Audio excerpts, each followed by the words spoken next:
Bonjour et bienvenue dans Parole d'ancien, l'émission qui vous donne une vision claire et concrète pour votre orientation. Trois choses avant que nous ne débutions, une note et un commentaire, vous en avez pour 2 secondes, et ça contribue grandement à la portée du podcast et donc à aider un maximum d'étudiants. Ensuite, je vais vous demander de penser à 2 amis. C'est bon? Vous les avez en tête? Excellent. Maintenant, suggérez-leur d'écouter ce podcast pour peut-être trouver des réponses aux questions qu'ils se posent actuellement. Enfin, et pas des moindres, rendez-vous sur le lien en description pour télécharger un extrait offert des fiches de révision et ainsi ne rien manquer des prochains contenus. J'accueille aujourd'hui Alexis, qui a acquis une grande notoriété sur internet en aidant les indépendants à développer leur activité. Avant d'évoquer ça plus amplement, nous allons faire un petit retour en arrière, quand Alexis a choisi d'intégrer l'école supérieure de commerce de Rennes après TC.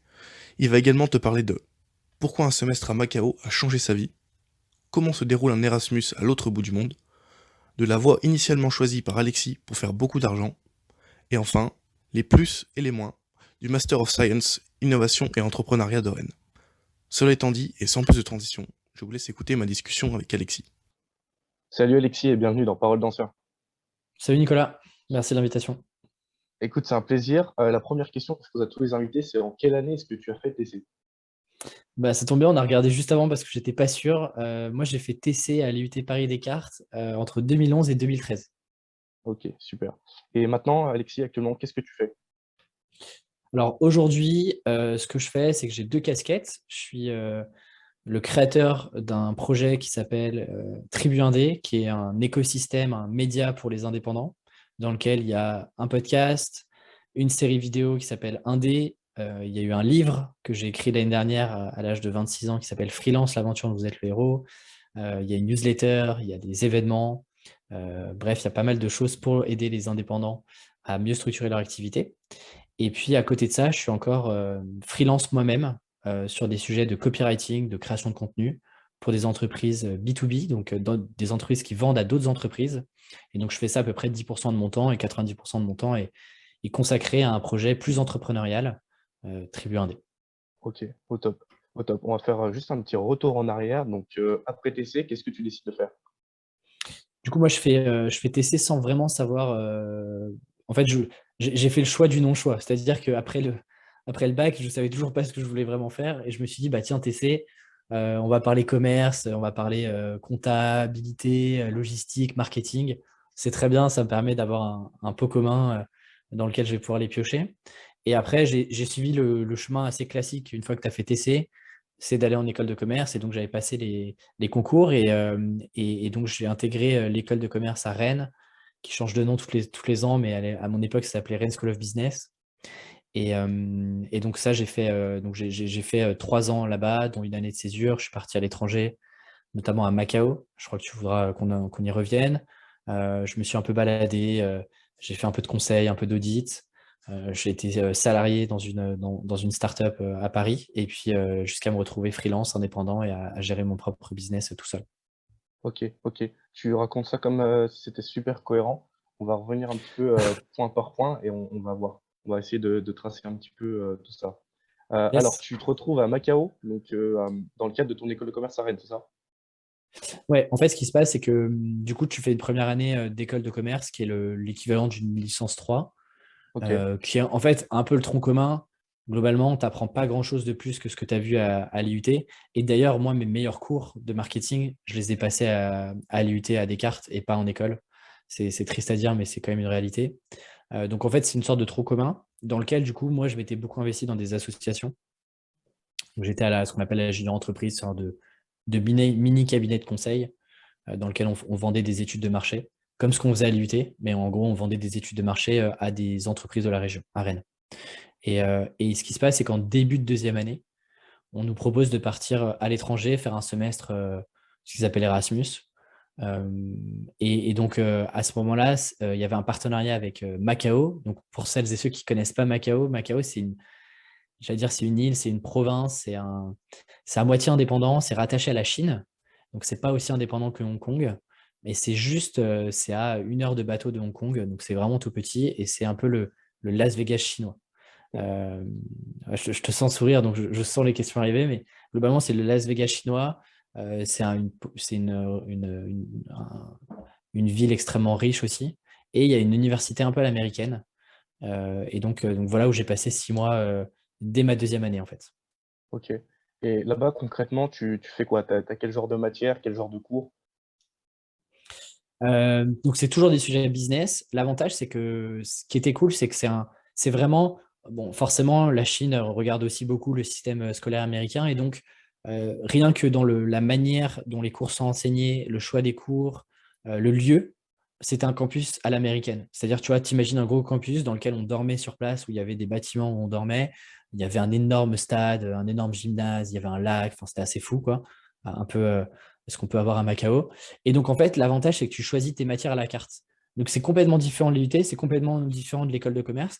C'est vraiment, tu choisis les cours qui t'intéressent le plus et en fait, tu te crées un peu ton, ton cursus à toi. Donc, j'avais beaucoup de cours, moi, sur la stratégie, stratégie marketing, stratégie commerciale. Donc, par exemple, très concrètement, tu vois, on avait des cas concrets sur, tiens, Disneyland arrive à Hong Kong.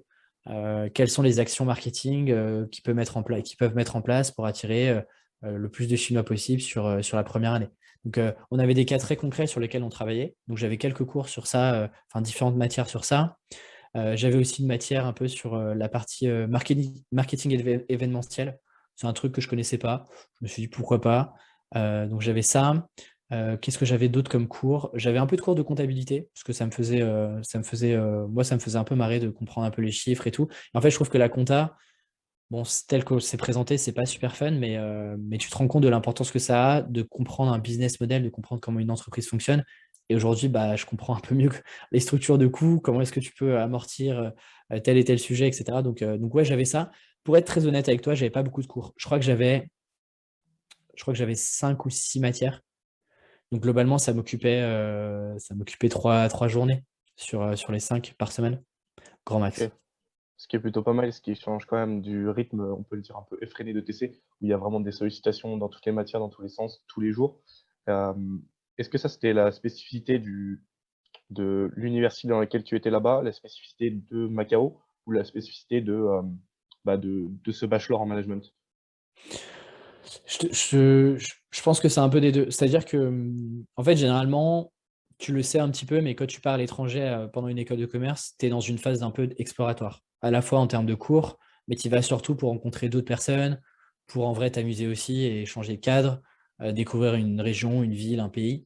Donc en fait, moi, pour être honnête, je m'étais aussi arrangé pour être dans une université qui me demandait pas tant d'efforts que ça en termes de temps passé à travailler, parce que un de mes objectifs aussi, c'était de découvrir un peu plus le monde. Moi, j'avais pas beaucoup voyagé en dehors d'Europe à l'époque, et c'était mon premier grand voyage. Et donc, Macao était une bonne place pour en fait aller visiter un peu l'Asie et rencontrer aussi des étrangers sur place. Donc, en fait, je l'ai fait aussi en connaissance de cause, puisque c'était pas la première année qu'il y avait ce partenariat-là avec Rennes. Et donc, en sondant un peu les autres étudiants, je m'étais rendu compte que je pouvais faire mon emploi du temps à la carte, que c'était aussi un bon spot pour visiter et découvrir l'Asie, dont je suis complètement tombé amoureux aujourd'hui. Et du coup, ouais, c'est un peu. euh, et c'est à moitié un bachelor, c'est-à-dire que ça dure 6 mois. Donc, tu vois, je me dis, sur 6 mois, autant en profiter aussi d'être aussi loin, un peu à l'autre bout du monde pour voyager, pour découvrir d'autres cultures, etc., plus que d'aller apprendre des choses extrêmement précises sur des sujets très pointus. Je vois, je vois. Et donc tu l'as un peu dit tout à l'heure, mais c'était comme une sorte de récap par rapport à TC. Donc est-ce que TC t'a préparé à cette formation? Ouais, complètement. Complètement. En fait, tu le vois assez vite sur ta première année. Tu te retrouves, moi, comme toujours, dans les écoles de commerce, les DUT sont. Donc, tu te retrouves avec des GEA. C'est toujours intéressant. Mmh. Mais généralement, on est toujours en minorité. C'est-à-dire que la plupart, 70%, sont des gens qui viennent de prépa, qui n'ont jamais rien vu de marketing. Donc là, tu vois vraiment la différence. Toi, tu es beaucoup plus mature sur les sujets. Ce qui, en fait, tu as deux manières de voir les choses. Soit tu te dis, en fait, je suis mature, du coup, je bosse pas trop, en fait, je m'amuse et je fais d'autres trucs. Et en fait, faire enough, tu peux le faire, mais bon, après, c'est comme tu veux. Soit tu prends l'autre effet de dire, tiens, c'est l'occasion d'avoir plus de temps pour aller explorer d'autres matières ou pour aller découvrir d'autres choses un peu plus pointues sur le marketing, de te rapprocher des profs pour, je sais pas, avoir plus d'informations, etc. Et moi, je l'ai plutôt vu comme ça, de me dire, en fait, il y a plein de choses, les 4P, le mix marketing, des trucs comme ça, bon, tu connais et on te les a rabâchés. Bon, comment tu peux aller un peu plus loin, avoir des cas un peu plus concrets, arrêter de bosser toujours sur des boîtes Coca-Cola, Pepsi et puis McDonald's et d'aller voir autre chose. Donc ouais, tu vois, clairement, ça te prépare largement à ce que tu retrouves en école de commerce, hein. OK. Et avec le recul que tu as maintenant, est-ce que tu conseilles cette formation et qu'est-ce que tu as retenu de vivre à l'étranger comme ça? Tu veux dire la formation de l'IUT ou l'école de commerce? Non, le fait déjà de ta première année donc de bachelor à Macao, ça qu'est-ce que tu retiens de cette formation? Est-ce que tu la conseilles? Est-ce que tu conseilles parce que du coup c'est une mobilité, je crois. Est-ce que tu conseilles de faire ça et quel bilan tu tires d'avoir vécu 6 mois comme ça à l'étranger? Ouais. Alors, ce qu'il faut bien comprendre, c'est que j'ai réussi à partir parce que j'étais à l'école de commerce. Donc, en OK, gros, donc ça c'est c'est à vraiment un noter, ouais. partenariat. Ouais. C'est pas un truc où je me suis dit, tiens, un jour ou l'autre, je vais partir à Macao comme ça. C'était en fait, quand tu es en école de commerce, on te propose de partir 6 mois. Et donc, tu as une sorte de catalogue d'universités dans lesquelles tu peux aller. Et comment est-ce que tu choisis l'université dans laquelle tu vas aller par rapport à toute la promotion? C'est par rapport à tes notes de première année. Tu as un classement de toute la promotion et donc bah, forcément les premiers choisissent en premier et ainsi de suite. Et donc en fait tu descends comme ça. Donc c'est vraiment inclus dans le cursus. Ça fait partie du package, je te dirais, école de commerce. Et bah moi forcément je le recommande à fond. Tu vois. C'est là où j'ai pu découvrir l'Asie. C'est comme ça que même encore aujourd'hui j'y retourne, j'essaie d'y retourner dès que je peux. J'y étais l'année dernière, malheureusement avec le Covid, ça s'est un peu écourté. Mais oui, moi ça m'a permis de découvrir déjà d'autres pays, d'autres cultures, d'autres manières de faire aussi du business. J'ai élargi mon réseau, j'ai découvert bah, d'autres personnes, j'étais pas qu'avec des Français. Et puis en vrai, c'est quand même 6 mois où tu es à l'autre bout du monde, tu es presque tout seul au début, tu te fais des copains là-bas. Ouais, c'est une expérience géniale. Enfin, je trouve que ça te forge en termes d'état d'esprit aussi. Et ouais, je pense que ça te fait gagner en maturité parce que quand tu es dans un autre pays, où en plus l'anglais n'est pas la langue maternelle, que t'as des repères différents, c'est une culture différente, c'est une gastronomie différente, c'est une manière d'enseigner aussi différente. Je trouve que tu gagnes en maturité et tu vois autre chose en fait. Tu n'es plus juste dans ton cadre de petit français qui fait des études supérieures et qui voit juste une partie et qui se dit bah, en fait ce que je suis en train de voir c'est la vie en général et c'est le monde en Mmh. général alors que c'est complètement à la marge quoi. C'est super pertinent parce que j'ai l'impression, moi c'est un peu le sentiment que j'ai, que, dans ce cas précis, tu sors voir le vrai monde. C'est pas, voilà déjà tu es déjà assez bousculé quand tu viens si tu viens d'un petit coin après le bac, tu vois? Là tu montes en DUT, il y a déjà une step qui passe et ensuite quand tu vas là-bas, comme tu as dit, à l'autre bout du monde et cetera, j'ai vraiment l'impression que, tu découvres vraiment autre chose que tu soupçonnais pas forcément et te dire: «Ouais, OK, ça c'est le vrai monde» et une fois que tu y as goûté, voilà, comme tu l'as dit, toi tu retournes chaque année, Mm. là-bas. Je pense que c'est une expérience ouais, qui doit vraiment être incroyable. Ouais, ouais, c'est clair. Est-ce que c'est le vrai monde? Je sais pas. En tout cas, c'est une autre manière de voir le monde. Tu vois, euh, ça t'ouvre. Tu vois, ça te permet de te dire, ok, en fait, le monde n'est pas que comme on le fait, le business n'existe pas que comme on le fait en France. Les échanges que tu peux avoir avec les gens, bah, en fait, il n'y a pas que ce qui se passe en France. Donc, ouais, ouais, je trouve que ça t'apporte un autre regard sur vivre en société, interagir avec des gens qui ne sont pas forcément du même milieu que toi, qui n'ont pas forcément les mêmes antécédents que toi, qui n'ont pas le même parcours que toi. Et ouais, ça, c'est super enrichissant, je trouve. Surtout que moi, à l'époque, 20 ans du j'avais coup. 20, ouais, c'est ça, j'avais 20 ans, 21 ans. Et tu sais, à 20 ans, 21 ans, tu penses tout connaître, alors qu'en vrai, Mmh. ça te met aussi une petite claque et ça te fait redescendre aussi en disant, oui, ok, t'as rien prouvé encore, quoi. Donc, quand on voit d'autres, en fait, tu vois aussi d'autres cultures. Moi, par exemple, tu vois, il y avait pas mal de Néerlandais, d'Allemands aussi avec moi, Ouais. qui sont des pays quand même très proches, tu vois. Et tu te dis, ok, en fait, moi, à 20 ans, j'ai rien fait encore. Quand on voit qui ont 22, 23 ans et qui font déjà plein de trucs et tout, je trouve que ça te remet aussi pas mal les idées en place et ça te donne une énergie pour faire plein d'autres trucs derrière. Ouais, super intéressant et donc j'imagine que c'était l'anglais, la langue, là-bas? Ouais, Donc tu as principalement. pu, améliorer aussi tes compétences, en anglais? Ouais, exactement. Bah, forcément, là, t'as pas le choix pour te faire comprendre, Voilà. sauf que tu peux parler français avec d'autres Français. Mais ouais, tu essaies au maximum de parler anglais. Et dans tous les cas, tous les cours sont en anglais. Euh, et du coup, t'as pas le choix de parler anglais à ce moment-là aussi. Ouais. Mm. OK, ouais, donc une très bonne expérience et ça me fait penser, tu pas envisagé le duety à l'époque parce qu'au final ça aurait pu revenir au même, mais dans un autre cadre, c'est-à-dire poursuivre avec le cadre du DUT. Je me souviens plus très bien, le DUT, c'est l'échange sur une année, c'est ça? Où C'est tu ça, pars. c'est une année après tes 2 ans, tu Ouais. as la possibilité de partir pendant un an dans le pays. Alors, c'est pas ton choix, c'est comme tu l'as dit, il y a un catalogue aussi, mais c'est encore le cadre du DUT. Ouais. Ouais, effectivement, c'était dans les réflexions. Sauf que il y avait deux raisons à ça, c'est que je me sentais pas de partir tout de suite à l'étranger pendant un an, sachant que là, ça se fait un an après en fait. Et je pense que, tu vois, sortie de l'IUT, j'avais pas le courage de partir seul un an. Là où en fait, le fait d'être dans l'école et d'avoir l'obligation entre guillemets de partir, enfin c'est pas entre guillemets, c'est t'as l'obligation de partir et pour valider ton diplôme. En fait, pour valider mon diplôme d'école de commerce, j'avais l'obligation de faire 6 mois à l'étranger, quoi qu'il arrive. Et donc le fait de ne pas avoir le choix de partir, bah, c'est pas la même chose que de se dire est-ce que je le fais, est-ce que je le fais pas, etc. Et du coup, là, tu étais plus dans un truc de bah, dans tous les cas, il faut le faire, donc vas-y, go, on y va et on se pose pas trop de questions.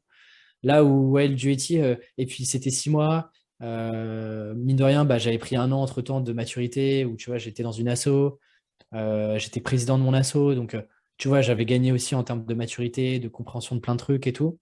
Je me sentais pas capable en vrai, après les 2 ans, de partir tout seul en faisant un duetti. Et puis tu vois, je savais pas, j'avais du mal à me projeter, qu'est-ce que je fais après mon duetti. Là, ce qui était bien avec l'école de commerce, c'est que bah, je faisais un choix sans faire un choix, quoi. C'est-à-dire que je faisais le choix de m'ouvrir encore plus de possibilités à la fin de mon école. Ok, je vois. Euh, donc, est-ce que tu peux nous parler de ton école de commerce? Déjà, quel est le titre, si on peut appeler ça comme ça? C'était quoi le diplôme? C'était un master? C'était quoi? Ce qu'ils appellent, alors ça change aussi, moi, ça s'appelait, donc en fait, tu rentres dans ce qu'ils appellent un programme grande école.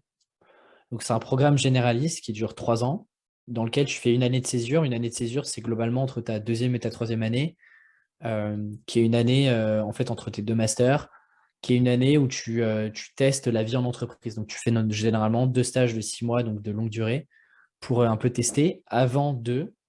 Donc, tu as deux choix, soit le programme grande école et le programme généraliste. Donc, tu démarres toujours comme ça.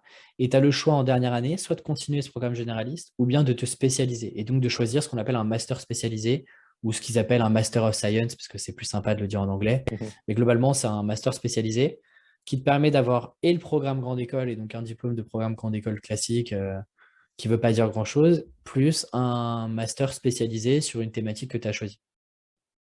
Ok, et toi, à ce moment-là, tu fais quel choix? Du coup, sur le master, donc après mon année de césure, je décide de. J'avais beaucoup hésité. En gros, j'ai fait mon année de césure en conseil et en audit. Donc parce que je me disais, ah, ça peut être sympa. Moi, à l'époque, quand je suis rentré en école de commerce, je voulais gagner beaucoup d'argent. C'était mon seul objectif. Parce que je m'étais dit, pour être heureux, il faut gagner beaucoup d'argent. Donc, si je veux être heureux, il faut que je gagne beaucoup d'argent. Sauf que bah, je n'avais pas fait une école du top 5 et donc bah, je ne pouvais pas non plus atteindre rapidement des gros chiffres en termes de salaire et que le meilleur moyen de gagner de l'argent, en tout cas dans ma conception à l'époque, hein, le meilleur moyen de gagner de l'argent, c'était de faire de l'audit ou de la finance. Je ne pouvais pas faire tout ce qui était fusion-acquisition, travailler dans les grandes banques, etc. parce que bah, je ne faisais pas partie des meilleures écoles de commerce. Et donc je m'étais dit, bah, le conseil ou l'audit, bah tiens, c'est des trucs un peu sur lesquels on peut y avoir accès et c'est le meilleur moyen de gagner assez vite de l'argent. Donc moi, j'étais parti plutôt pour faire un master là-dedans. Je fais une année de césure dans un cabinet d'audit, ce qu'ils appellent un Big Four, donc c'est un des 4 plus gros cabinets d'audit au monde, qui s'appelle EY. Ensuite, je suis consultant dans un gros cabinet de conseil plutôt en IT, donc en informatique, technologie, etc. Et en fait, ça me plaît, mais pas tant que ça. Et donc, plutôt que de partir en master spécialisé finance, audit, je décide plutôt de prendre la voie entrepreneuriat. Et donc, c'est un nom assez pompeux qui s'appelle Entrepreneuriat Innovation, qui était du coup à l'époque, je ne sais pas si ça l'est toujours, mais un double diplôme euh, entre l'école de commerce à Rennes et l'INSA à Rennes, qui est une école d'ingénieurs. Donc, en Ok, fait, pourquoi c'est un double diplôme? Parce que c'est une toute petite promo, donc il y a une forte sélection à l'entrée. On était 20 personnes.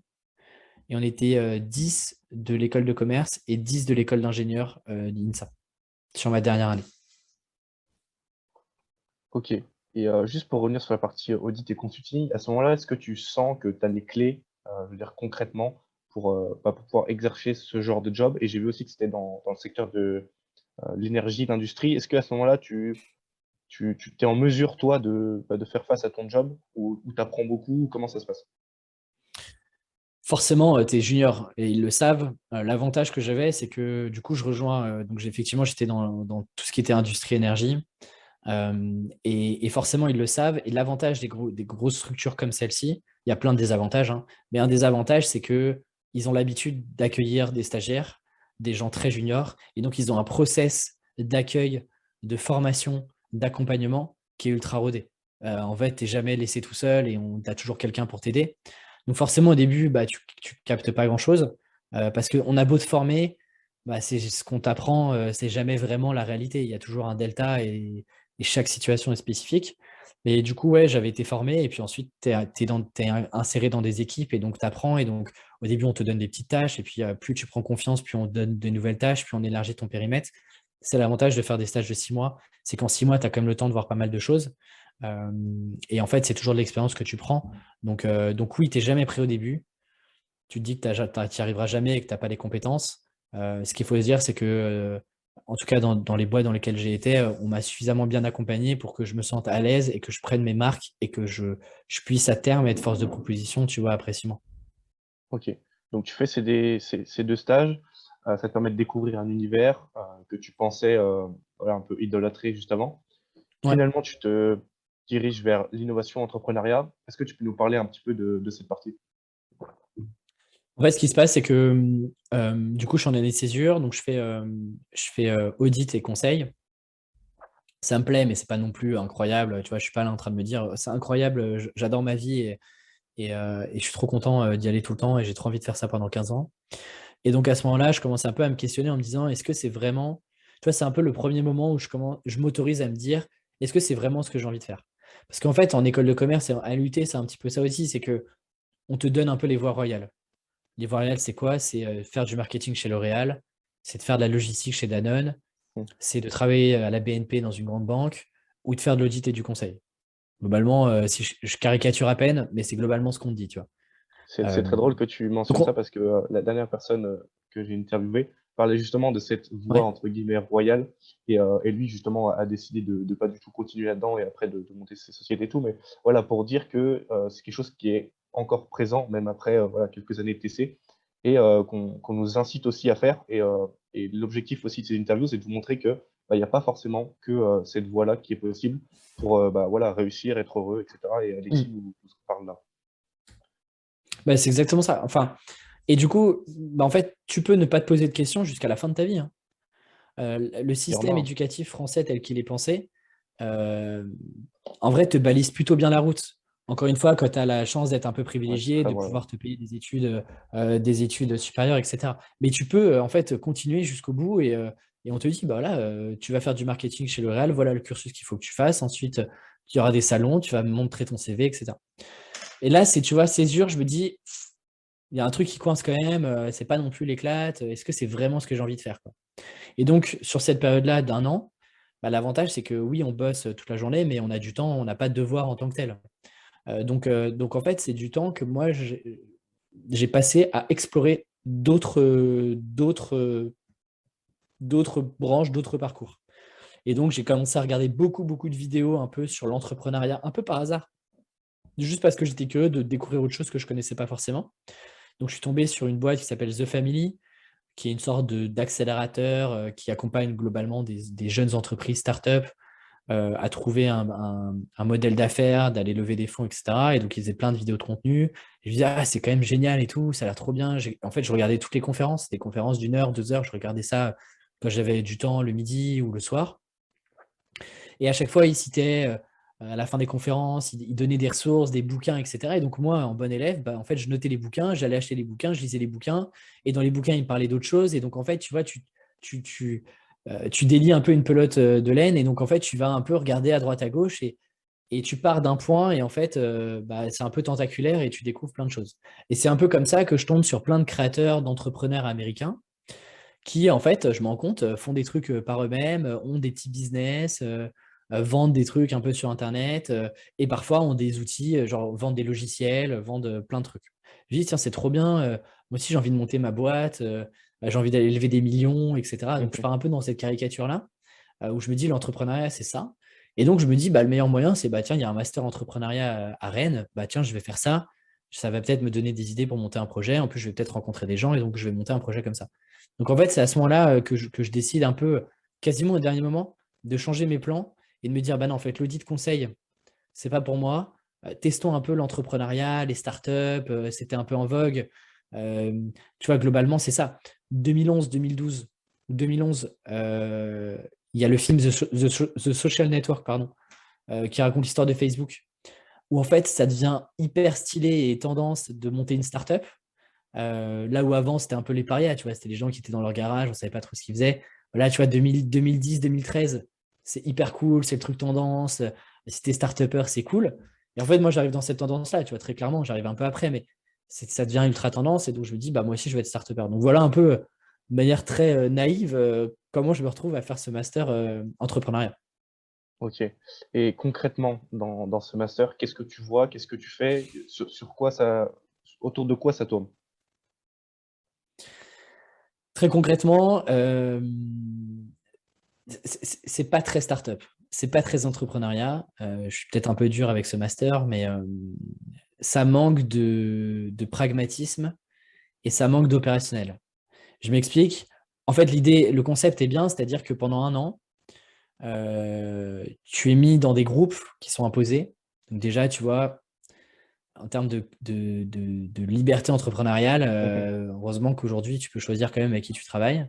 Mais donc, tu es mis par groupe ou qui mélange des gens business comme nous, comme moi, et des gens plus ingénieurs et techniques. Et l'idée, c'est que pendant un an, tu montes un projet. Et comment est-ce que tu montes ce projet-là? Bah, en fait, au fil des semaines, tu as des cours qui te permettent d'avoir de l'information et ensuite de tester sur le terrain. Donc, tu as des cours sur l'étude de marché, sur le client cible, sur le business model, etc., etc. Là où je trouvais que ça manquait d'opérationnel, c'était que malheureusement, je trouvais que beaucoup d'intervenants avaient plutôt un savoir théorique et n'avaient pas forcément fait des choses sur le terrain, ce qui fait que, bah, il y avait une distorsion entre ce qu'on nous apprenait et ce qu'on voulait tester sur le terrain.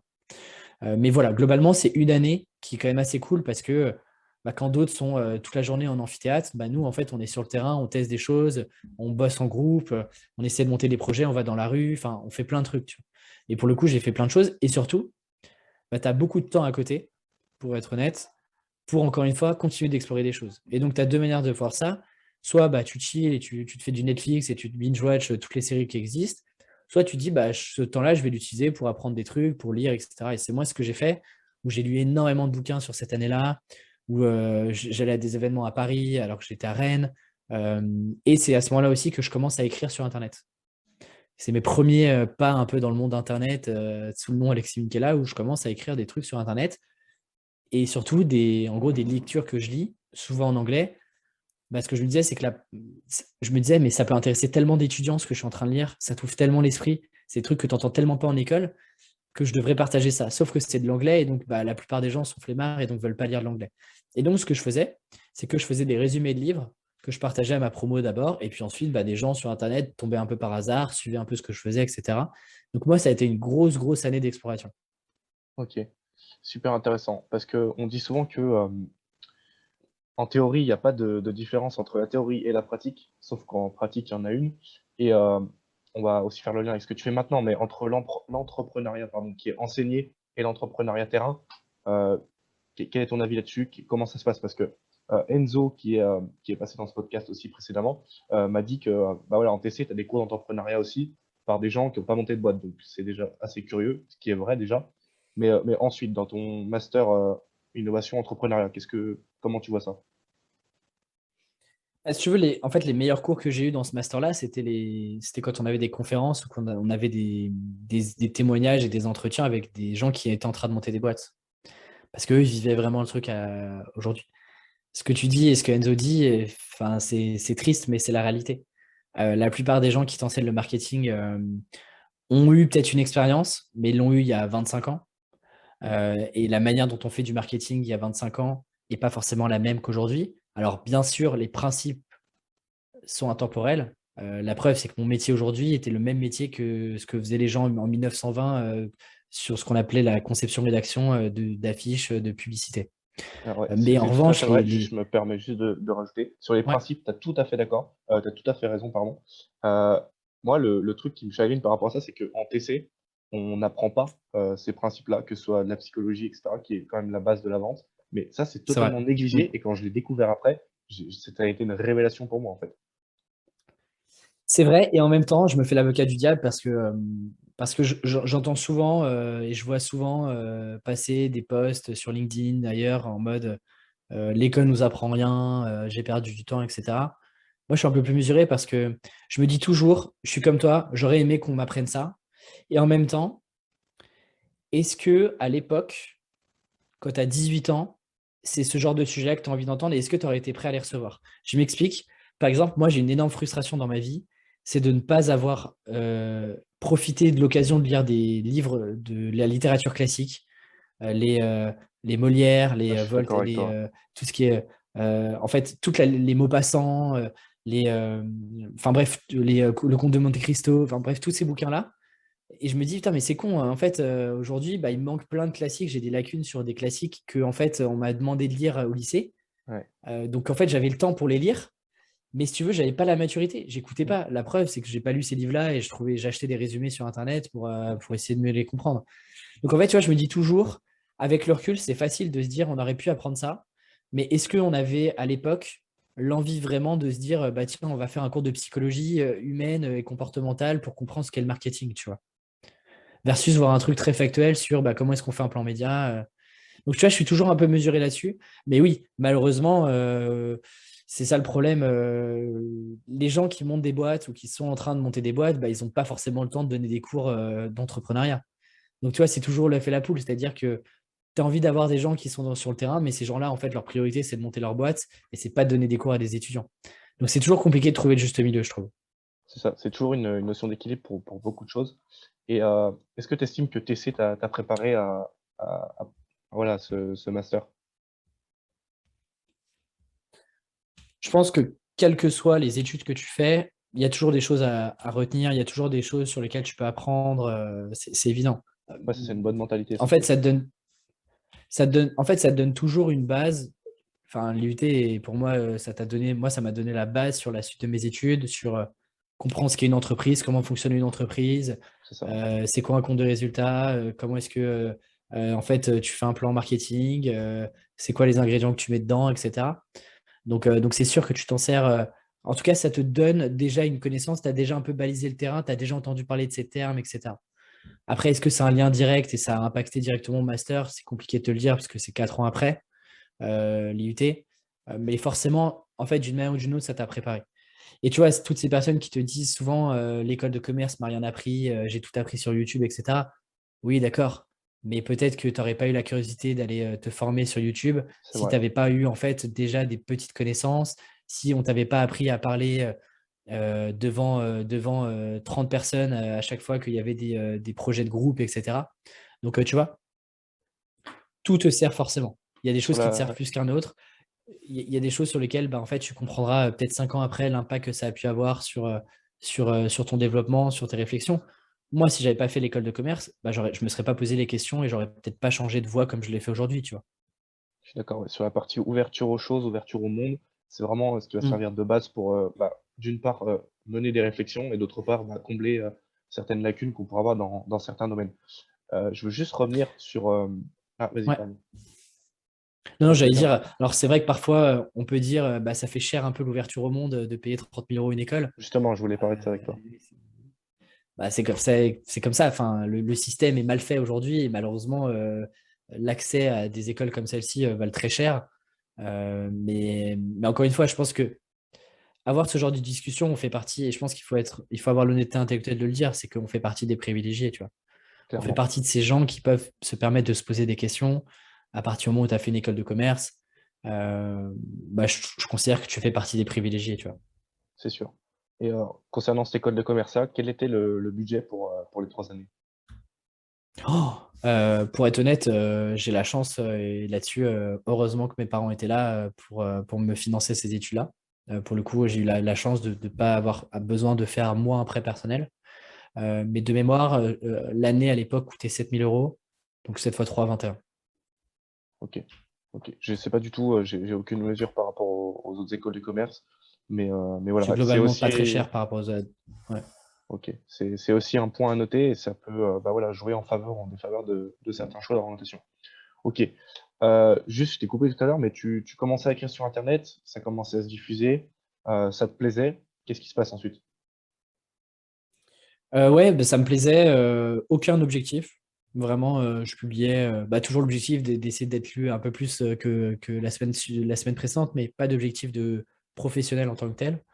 Et ce que je me dis, bah, en fait, je me dis: «Bah, OK, je fais ça pendant la césure, je rentre en master, je continue d'écrire ces articles-là».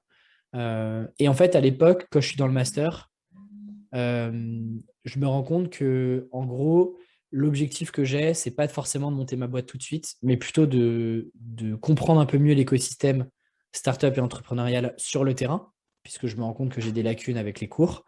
Et donc, mon objectif, c'est de me dire, je continue d'écrire, peut-être que ça sera une bonne occasion pour moi de me faire repérer par une boîte et de me faire embaucher par une boîte sur des sujets marketing.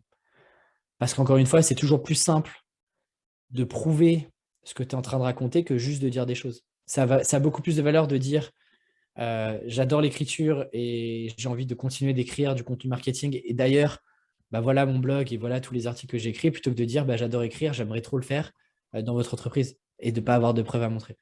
Donc en fait, je pars là-dessus et je me dis plus, je vais rejoindre une boîte en tant que salarié dans une plus petite structure. Et ce que je fais, c'est que c'est mon seul objectif, de rentrer dans une startup et de découvrir un peu c'est quoi une startup, comment est-ce que ça fonctionne, c'est quoi les fonctions qu'il y a dedans, pour en fait prendre un maximum d'informations le jour où je monte mon entreprise. OK et c'est comme ça que tu te lances dans le freelancing?